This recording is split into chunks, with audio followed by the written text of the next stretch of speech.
give us some takeaway tips for an individual who is gracefully aging and may have minor issues of aches, pains, and how can they do self-assessment for themselves, and maybe how can they integrate and mainly sustain their activity? Well, one is to follow an assessment regimen like I described, but I didn't have a list to give you, or there are descriptions. And if you do that today, and if you do it, and if you exercise in the interim and do it 3, 4, 5, 6 months from now and see whether it's improved or not. Generally speaking, though, we kind of know just by walking upstairs. Gee, I used to be able to go up 2 at a time. Now I can't. That was a while ago. But just if you live in a house, if you're fortunate enough to live in a house with stairs, because that means you have to exercise whether you like it or not.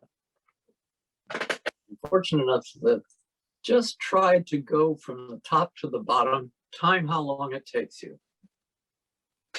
Then give yourself an interim and then see how fast you can. I'm assuming you have no cardio problems. You haven't had atrial fibrillation or a heart attack or stroke or anything. See how fast you can go up. Write that down somewhere on the wall or on a piece of paper, and then see a month from now whether there's a difference.